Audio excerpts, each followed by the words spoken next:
السلام عليك يا رسول الله وعلى آلك وأصحابك يا حبيب الله. مولاي صل وسلم دائما أبدا على حبيبك وخير الخلق كلهم. درس نامی کے لیے ہم حاضر ہیں، اللہ ہمارا آنا دن حاصل کرنا قبول و منظور فرمائے، ہمیں سرے صدر عطا فرمائے، ہمیں نافع عطا فرمائے۔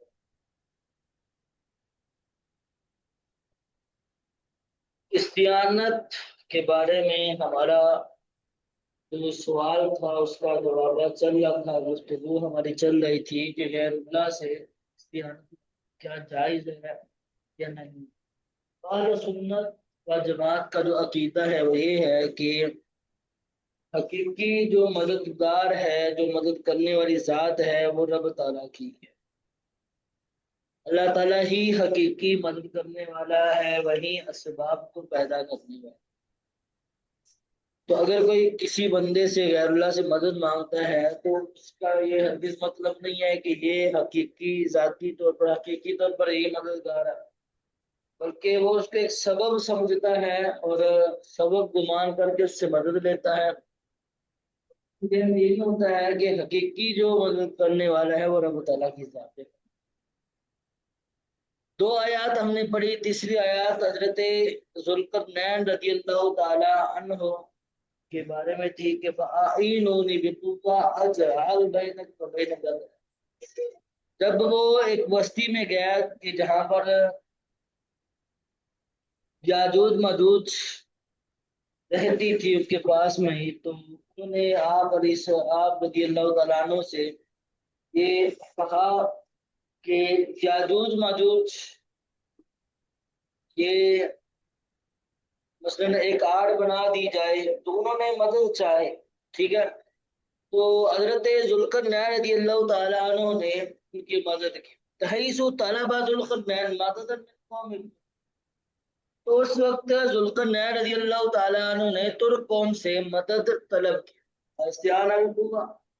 اور انہوں نے قوت کے ساتھ مدد طلب کی۔ کس کس باتوں میں؟ فعالاتہم، کام میں، آلات میں، سنائہم، اور ان کی کاریگروں سے، ٹھیک ہے، کاریگروں سے انہوں نے کیا کیا؟ مدد لی۔ فجعل حاجزا حسینا برزخا متین، اور لہم، اور ان کے لیے ایک بلندوں والا ایک مضبوط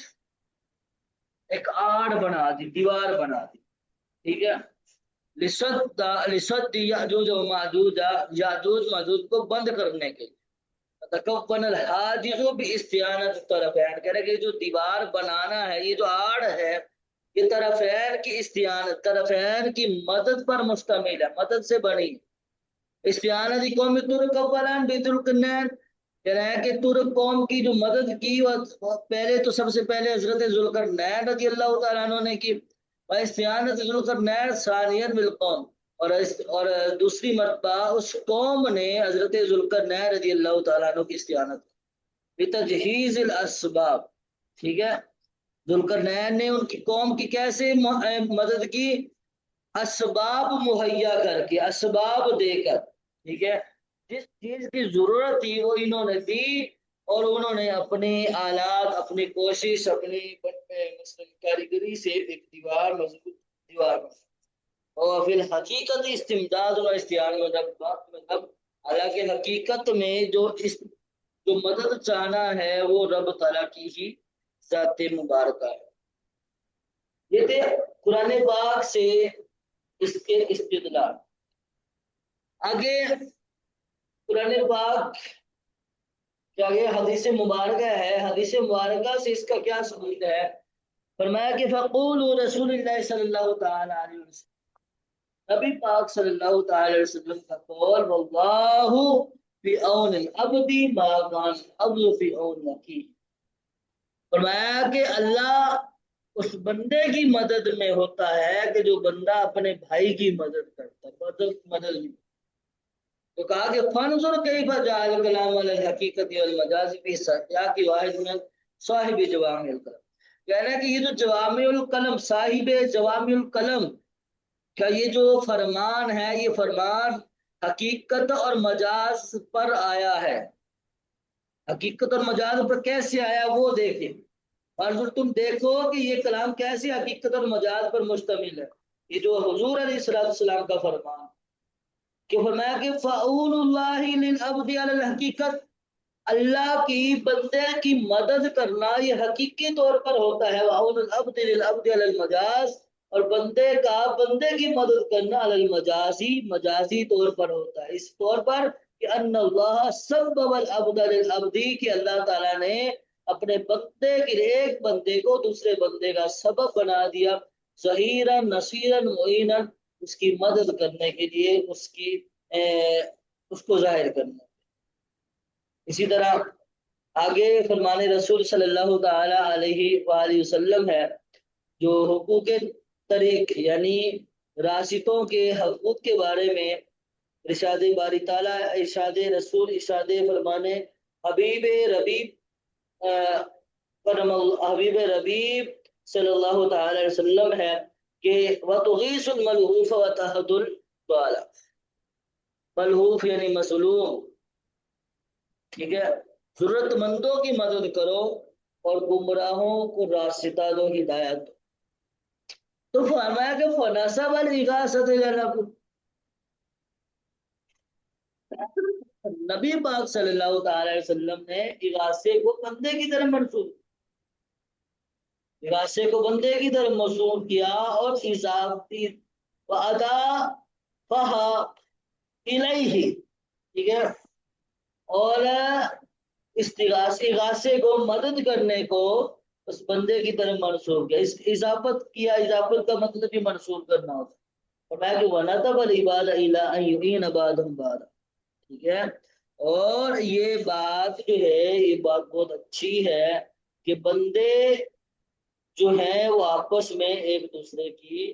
مدد کرتے ہیں.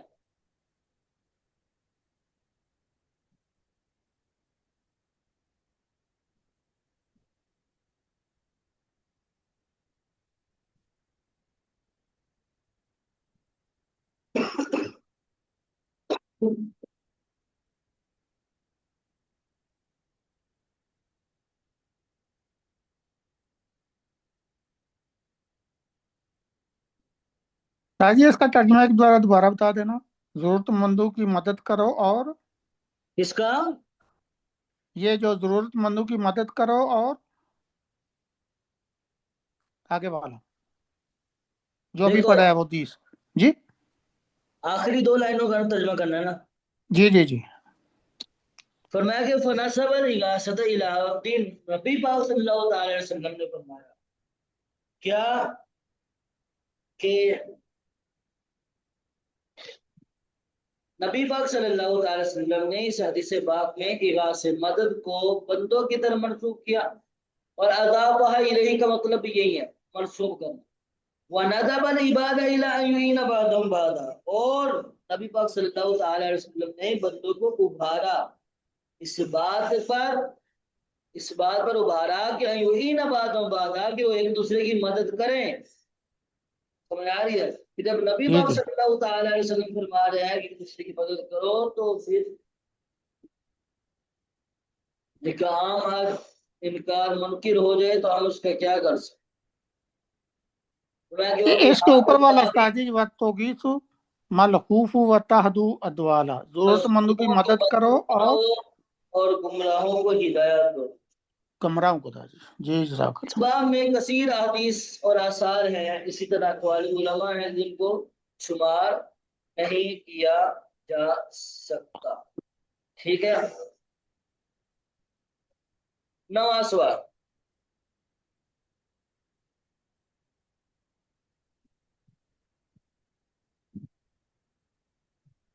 ما حکم التبرک دلائلها ودلائلہ، تبرک کا اور اس کے تبرک کا حکم کیا ہے اور اس کے دلائل کیا کیا.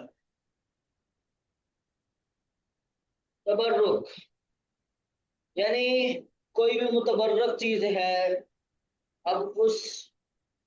تبرک کا کیا حکم ہے اور اس پر دلائل کیا ہے. جواب، وَاعْلَمْ أَنَّ التَّبَرُّكَ لَيْسَ هُوَ إِلَّا تَوَسُّلًا إِلَى اللَّهِ سُبْحَانَهُ وَتَعَالَى بِذَلِكَ التَّبَرُّكِ، سب سے پہلے تو یہ بات جان لو کہ تبرک وہ صرف اور صرف رب تعالیٰ کی بارگاہ میں بذالک المتبرک، ٹھیک ہے، وہ تبرک رب تعالیٰ کی بارگاہ میں پہنچنے کے ایک ذریعے کا وسیلہ ہو، بذالک المتبرک بھی اس متبرک چیز کی ساتھ وجہ سے، سواء اکان اثرا او مکان، برابر ہے کہ وہ جو متبرک چیز ہے، متبرک چیز ہے، وہ کوئی اثر ہو، مکان ہو یا کوئی شخص ہو۔ اب ان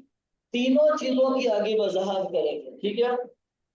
دیکھیں سب سے پہلے آیات، امل آیات، آیات سے مطلب شخصیت، آیات سے مراد شخصیت، تاکہ فری اعتقادی فضلها وقربها من اللہ سبحانہ وتعالی، کوئی بھی شخصیت ہے،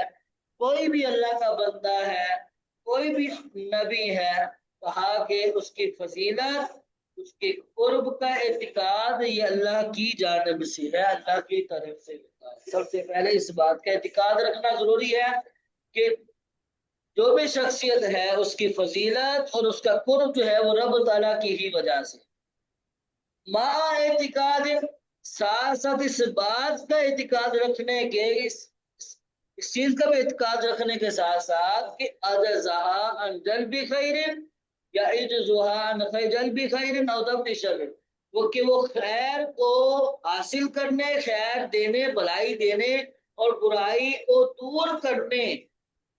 سے وہ عاجز آ جائیں گے، عاجز آئیں گے، عاجز ہیں، الا باذن اللہ، مگر اللہ کی اجازت سے، یعنی یہ کسی کو بھی خیر پہنچائیں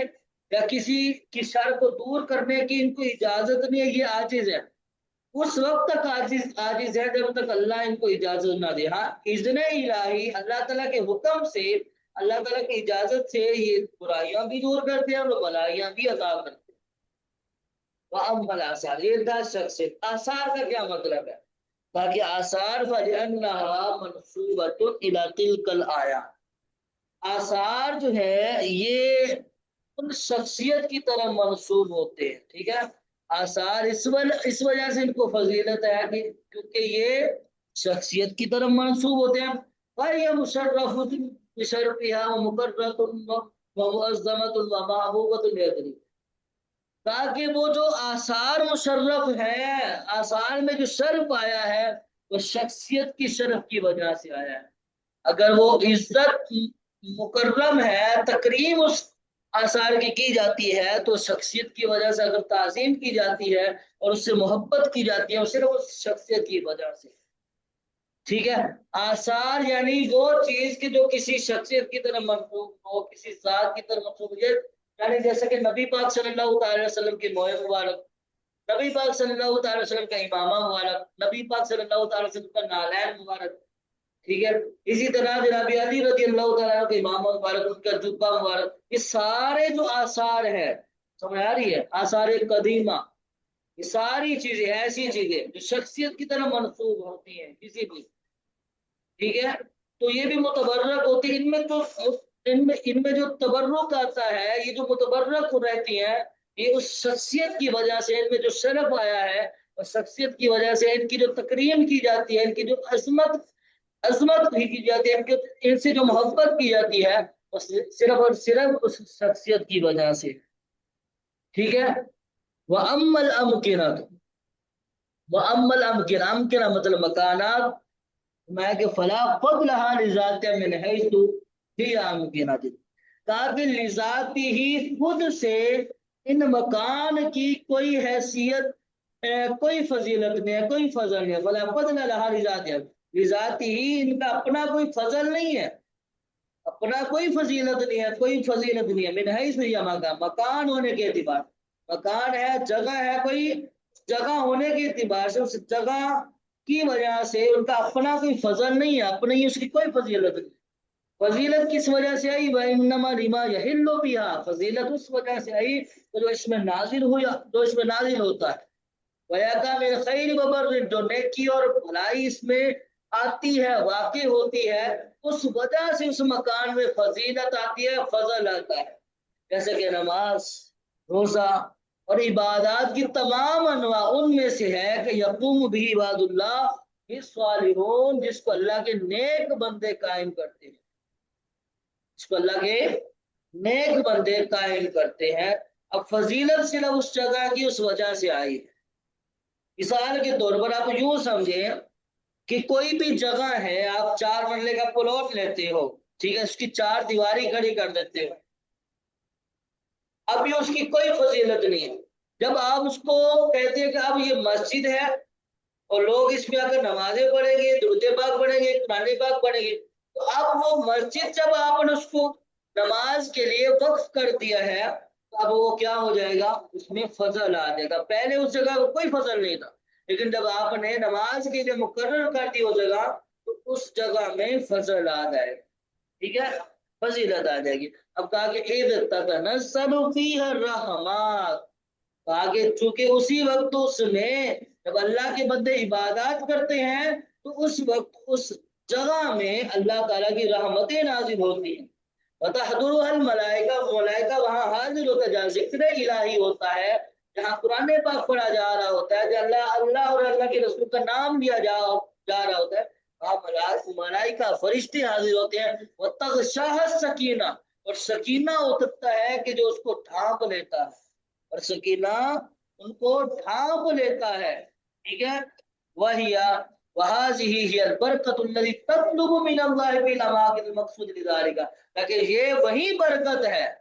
یہی وہی برکت ہے جو اللہ تعالیٰ سے ہم، جس کا اللہ تعالیٰ سے ہم طلب کرتے، اللہ سے ہم جس کا مطالبہ کرتے، اللہ سے جس کو ہم طلب کرتے، یہ وہی برکت ہے۔ فی الاماکن، جگہوں میں، مقصود جگہوں میں، جگہ مقصودہ میں، ذالک اس وقت سمجھ آ رہی ہے؟ جی قرآن پاک میں اس کا ثبوت، قرآن و سنت میں اس کا ثبوت ہے، تبرک ثابت من قرآن و سنت، قرآن و سنت میں اس کا تبرک کا ثبوت ملتا ہے، اما القرآن، قرآن پاک سے۔ وقولہ تعالی فی فضیلت التابوت، تابوت کی فضیلت میں رب تعالیٰ کا فرمان فرمایا کہ وقال لهم نبیشهم ان آیت ملکہ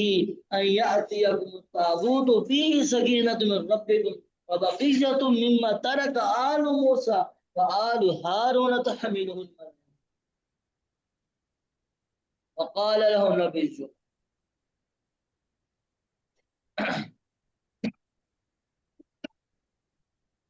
ان کے نبی نے ان سے کہا، ان کے نبی نے ان سے کہا کہ بے شک آیت ملکی، کہ اس کی بادشاہت کی یہ نشانی ہے کہ یأتیکم التابوت، کہ تابوت ان کے پاس آئے گا، تابوت ان کے پاس آئے گا۔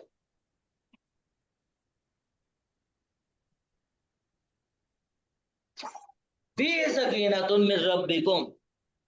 تابوت ان کے پاس تمہارے پاس آئے گا کہ جس میں تمہارے رب کی طرف سے سکینہ نازل ہوگا، سکینہ ہوگا۔ وبقیۃ مما ترک آل موسیٰ وآل ہارون، آل موسیٰ آل ہارون کی جو چھوڑی ہوئی چیزیں ہیں، ان کا جو ترکہ ہے وہ اس میں ہوں گی، اس میں باقی رہیں گی۔ وتحملہ الملائکہ، اور ملائکہ اس کو اٹھائے ہوئے، ملائکہ اس کو اٹھائے ہوئے۔ اب اس کا مختصر سا آگے قصہ بیان کریں، خلاصہ قصہ، اس قصہ کیا ہے، کہا کہ ان ہذا التابوت کان عند بنی اسرائیل، کہ یہ تابوت بنی اسرائیل کے پاس تھا۔ اگر ہم اس کی اور تھوڑی بہت ہسٹری دیکھیں تو اب چونکہ اس آیت کریمہ جو ہے پورا ایک پس منظر جو اس واقعہ کا ہے وہ یہ کہ بنی اسرائیل جو تھے، کیونکہ طالوت کی بادشاہت پر کوئی نشانی مانگی تھی، بنی اسرائیل نے طالوت کی بادشاہت پر کوئی نشانی مانگی، ٹھیک ہے، اور بادشاہت پر کوئی نشانی مانگی تو اس وقت جو نبی پاک تھے حضرت شمویل علیہ السلام، انہوں نے فرمایا کہ طالوت کی بادشاہت کی نشانی یہ ہے کہ تمہارے پاس تابوت آئے گا۔ وقال لهم نبیہم، ان کے نبی نے فرمایا، یعنی حضرت شمویل نے فرمایا کہ تمہارے پاس تابوت آئے گا، ٹھیک ہے، تابوت سکینہ آ جائے گا، جس سے تمہیں تسکین ملے گی، سکینہ من ربکم، ٹھیک ہے، اور جس میں حضرت موسیٰ، حضرت عیسیٰ، حضرت ہارون کے تبرکات تھے، تو تابوت اللہ تعالیٰ نے حضرت آدم علیہ السلام کو آدم علیہ السلام پر نازل فرمایا، جس میں تمام انبیاء کی تصویریں دی ہیں اور ان کے مکانات کی تصویریں دی۔ آخر میں حضور علیہ السلام کی اور حضور پر ایک سرخ یاقوت والی ایک تصویر تھی، ٹھیک ہے، اور اسی طرح جس میں آپ علیہ السلام نماز پڑھا رہے ہیں اور دیگر انبیاء یا دیگر حضرات بھی آپ علیہ السلام کے ساتھ شامل ہیں۔ اسی طرح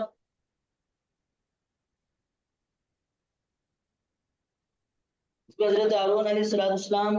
کا امامہ وغیرہ یہ ساری چیزیں تھی۔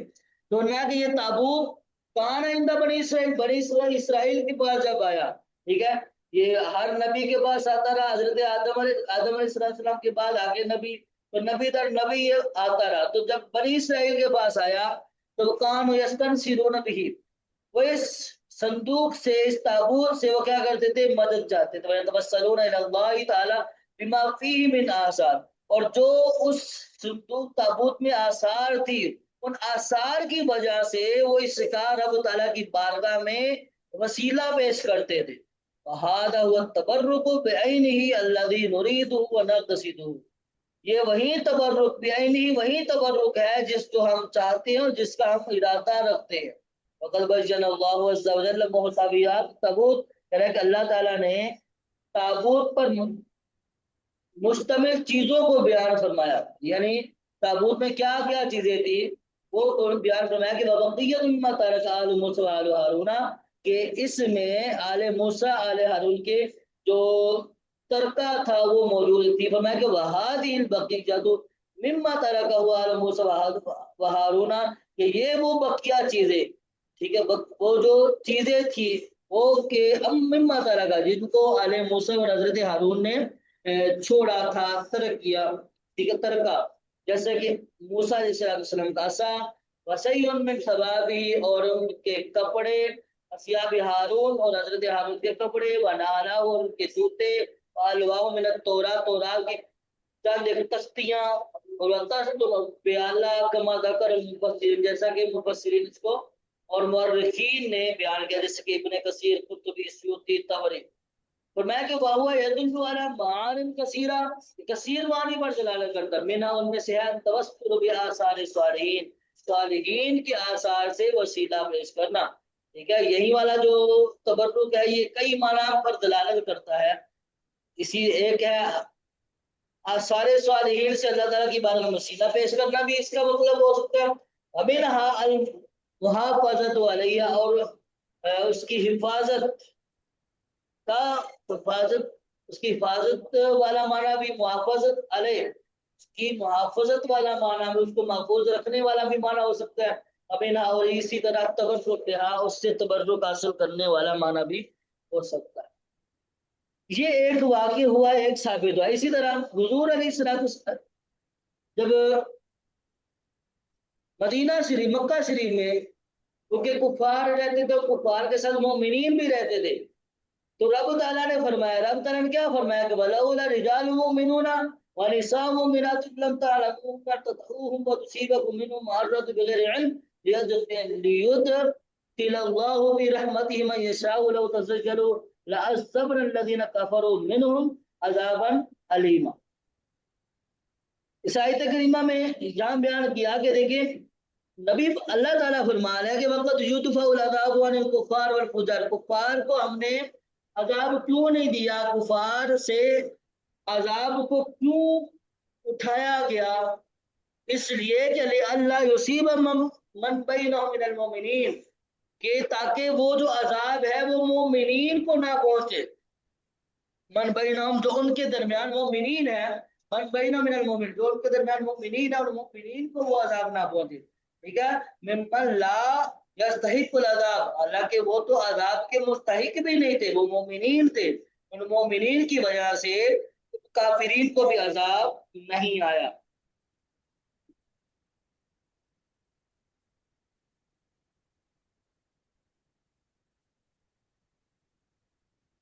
قرآن پاک میں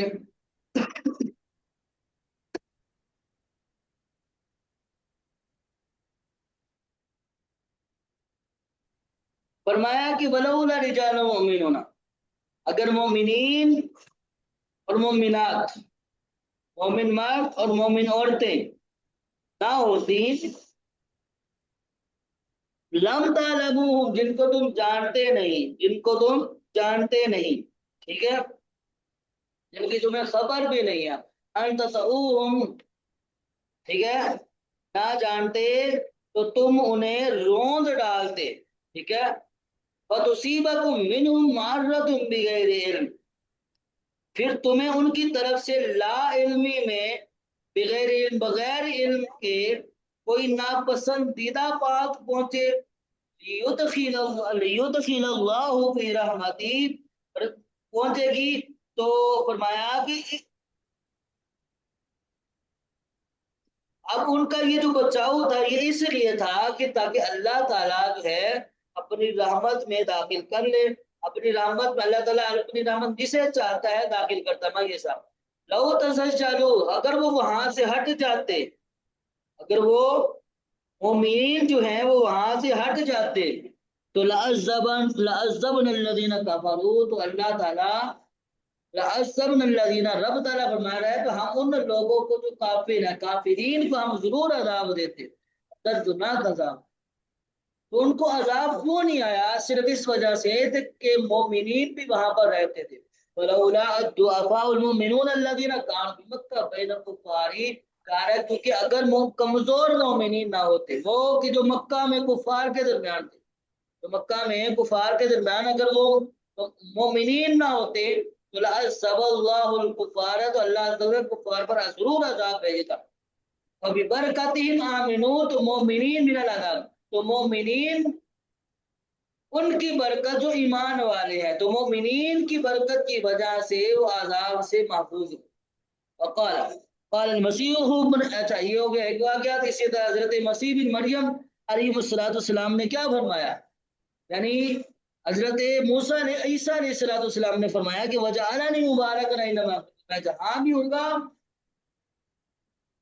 وہ مجھے بابرکت بنا دے گا،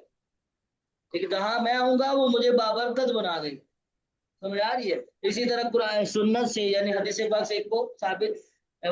اس کا ثبوت ملتا ہے، جیسا کہ فما رواه البخاری فی وضوء رسول اللہ صلی اللہ علیہ وسلم، امام بخاری نے اس کو روایت کیا کہ فواللہ ما تنخم رسول اللہ صلی اللہ علیہ وسلم نخامۃ الا وقع فی کف رجل منهم فتلق بها وجه وزین کا، فرمایا کہ وہ جو کافرین نے ایک جو بعد میں وہ ایمان لائے، ان کا نام سے ذکر کیا، وہ ایک صحابی تھے جو بعد میں ایمان لے کر آئے، ان کو بھیجا جاسوسی کرنے کے لیے نبی پاک صلی اللہ علیہ وسلم، تو جب آئے تو انہوں نے بہت ساری چیزیں جج کی، وہ دیکھ دا کے چلے گئے، کافرین نے ان سے پوچھا کہ کیا معاملہ ہے، ان میں انہوں نے ایک بات، سارے معاملات میں ایک بات یہ بھی بولی کہ دیکھیں جو حضور علیہ السلام کے عاشقین ہیں، جو صحابہ ہیں، وہ اس قدر محبت کرتے ہیں کہ اتنی محبت میں نے آج تک کسی کی دیکھی نہیں۔ اس وقت کہا کہ وہ نبی پاک صلی اللہ تعالی علیہ وسلم کی تھوک مبارک، نبی پاک صلی اللہ تعالی علیہ وسلم کی جو ریٹ مبارک ہے وہ کبھی انہوں نے زمین پر گرنے ہی نہیں دی، زمین پر انہوں نے گرنے ہی نہیں دی، وہ اس کو اپنے ہاتھوں میں لیتے اور اپنے منہ اور چہروں پر اس کو مل لیتے تھے۔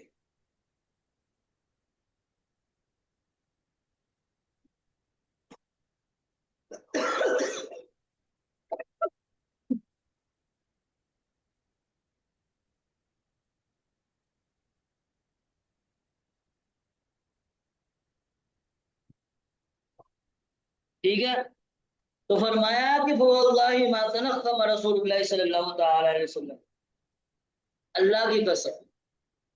ما تنخم رسول اللہ صلی اللہ تعالی علیہ وسلم نخامت الا وقد فی کف رجل فقد لك فی وجه وجه، اللہ کی قسم، ما تنخم رسول اللہ صلی اللہ تعالی وسلم کا لوابے تھا، رسول اللہ صلی اللہ تعالی وسلم کی ریٹ، ٹھیک ہے، آپ علیہ السلام کی جو ریٹ مبارکہ ہے، آپ علیہ السلام کی جو لعاب دہان ہے، تو جب وہ آپ علیہ السلام ریٹ نکالتے تو الا وقت بھی کبھی رجل، تو صحابہ میں سے کوئی بھی شخص اس کو اپنی ہتھیلی میں لے لیتا، بدل لگا بہا، پھر اس کو وجہہ وجہہ اپنے چہرے اور جسم پر مل لیتا تھا، قال ابن حجر اسقلانی رحمۃ اللہ تعالی علیہ فی شرح هذا الحدیث، ابن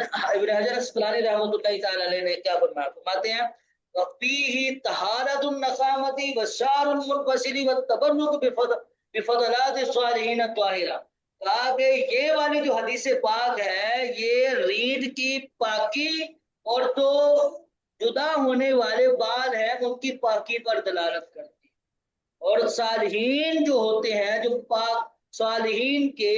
پاکیزہ فضلات سے پاکیزہ فضلات سے پاکیزہ جو فضلہ ہوتا ہے ان سے تبرک حاصل کرنا بھی جائز،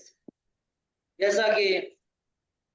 رینٹ ہو گیا، جیسا کہ لعاب ہو گیا، اسی طرح بال ہو گئے، اسی طرح امامہ ہو گیا، جو بھی ان کی چیزیں ہوتے ہیں، جو بھی زائد چیزیں ہوتی ہیں، ٹھیک ہے، اضافی چیزیں، اضافی جو ان کے ساتھ جو لائق ہوتی ہے یا نکلتی ہے ان سے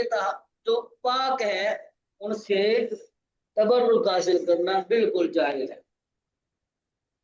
ٹھیک ہے۔ اسی طرح من الحدیث یا ثبوت بیا تبرک اس حدیث پاک سے بھی ثابت ہوتی ہے کہ جس کو بخاری شریف نے روایت کیا، قال ابی بردہ قال قدمت المدینہ فلاقینی عبد اللہ بن سلام فقال لی انطلق الى المنزل فاسقیک فریقته شرب فی رسول اللہ صلی اللہ تعالی وسلم وصلی فی مسجد صلی فی النبی صلی اللہ تعالی وسلم فانطلقت معه فسقانی سبیکا وآطعمنی تمرا وصلیت فی مسجد۔ حضرت ابو بردہ رضی اللہ تعالیٰ عنہ، بردہ رضی اللہ تعالیٰ عنہ سے روایت ہے کہ تو فرماتے ہیں کہ میں مدینہ میں آیا تو میری ملاقات جناب حضرت عبداللہ بن سلام سے ہوئی، تو فقال علی، تو انہوں نے مجھ سے کہا کہ انطلق الی المسجد، گھر میرے گھر کی طرف چلیے، فاسقیگا فی قدم، تو میں آپ کو اس پیالے میں پلاؤں گا، اس پیالے میں مشروب پلاؤں گا، شرب فی رسول اللہ صلی اللہ تعالی وسلم، اس میں نبی پاک صلی اللہ تعالی علیہ وسلم کیا، وتصلی فی مسجد صلی فی النبی، اور تم اس مسجد میں نماز ادا کرنا کہ جس میں نبی پاک صلی اللہ تعالی علیہ وسلم نے نماز ادا کی۔ فانطلقت معه، تو حضرت ابو بردہ رضی اللہ تعالی عنہ ان کے ساتھ عرض کرتے کہ میں ان کے ساتھ چل دیا، فسقانی سبیکن، تو مجھے انہوں نے ستو پلایا، وآطعمنی تمرا، مجھے گڑ کھلائے، وصلیت فی مسجد ہی، اور نبی پاک صلی اللہ تعالی علیہ وسلم کی مسجد میں نے نماز ادا کی، یعنی اس جگہ نماز پڑھی جس جگہ میں نبی پاک صلی اللہ علیہ وسلم نے نماز ادا کی۔ تاکہ فقی هذا الحدیث ایضا ثبوت تبرک بقدح النبی صلی اللہ علیہ وسلم مکان صلی اللہ علیہ وسلم، کہ کہنا ہے کہ یہ حدیث بھی تبرک کا ثبوت ہے، نبی پاک صلی اللہ علیہ وسلم کے پیالے سے تبرک کو ثابت کر رہی ہے، اور اسی طرح آپ علیہ السلام کی نماز کی جگہ، نماز پڑھنے کی جگہ، اس جگہ سے تبرک حاصل کرنے کا ثبوت اس حدیث پاک سے ہمیں مل رہا، ٹھیک ہے، اس کا بھی اس حدیث پاک میں ثبوت موجود ہے۔ ایک تو تبرک نبی پاک صلی اللہ علیہ وسلم کے پیالے سے تبرک کا ثبوت موجود ہے اس حدیث پاک میں، اور اسی طرح نبی پاک صلی اللہ علیہ وسلم کی نماز کی جگہ میں، نماز کی جگہ سے تبرک حاصل کرنے کا بھی ثبوت موجود ہے۔ وبالجملہ بالاسلام دلائل کثیرۃ علی ثبوت التبرک بالانبیاء وغیرہ من الصالحین وبالامکنہ الشریفہ والاشیاء المقدسہ کالقرآن وسائر الاسلام۔ بالجملہ اسلام میں کثیر دلائل ہیں تبرک انبیاء وغیرہ کے تبرک کے ثبوت پر، کہ تبرک کے ثبوت پر کثیر دلائل، ٹھیک ہے، اور اسی طرح صالحین اور جو اشرف مکان ہوتے ہیں، جو مکرم افضل جو مکان ہوتے ہیں، افضل جو جگہ ہوتی ہیں، عزت والی جو جگہ ہوتی ہیں، جیسا کہ مثال کے لیے خانقاہیں ہیں، مکہ شریف ہے، مدینہ شریف ہے، ٹھیک ہے، اسی طرح یہ والی جو چیزیں ہیں، اور وہ اشیاء مقدسہ، اشیاء مقدسہ جیسے قرآن، شعائر اسلام ہے، یہ ساری چیزوں، ان ساری چیزوں سے تبرک حاصل کرنا جائز ہے۔ تبرک حاصل کرنے کا مطلب کیا ہے؟ مطلب یہی ہے کہ اس بابرکت چیز کی اللہ کی بارگاہ میں دعا کرنا، اس بابرکت چیز کا اللہ کی بارگاہ میں وسیلہ پیش کرنا کہ اللہ یہ بابرکت چیز ہے، یا اللہ یہ شرف والی چیز ہے، یا اللہ یہ تمہارے بندے کی مقرب بندے کی تمہارے نیک بندے کی جگہ ہے، تمہارا نیک بندہ یہاں نماز پڑھتا تھا. اس طرح رب تعالیٰ کے بارگاہ میں ان پاک ہستیوں کا، ان پاک تبرکات کا وسیلہ پیش کر کے دعا مانگی جا سکتی ہے. اسی طرح ایک اور حدیث پاک میں آتا ہے،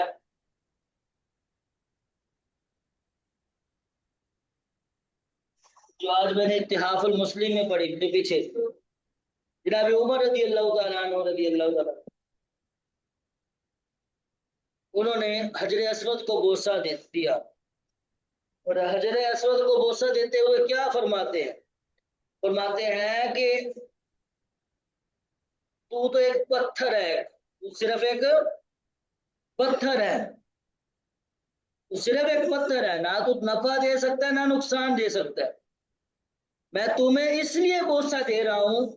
تمہیں میں نے اس لیے بوسہ دیا ہے کہ کیونکہ میں نے نبی پاک صلی اللہ تعالی علیہ وسلم کو دیکھا ہے کہ وہ تمہیں بوسہ دے رہے ہیں، وہ تمہیں بوسہ دے رہے ہیں. میں نے نبی پاک صلی اللہ علیہ وسلم کو دیکھا ہے،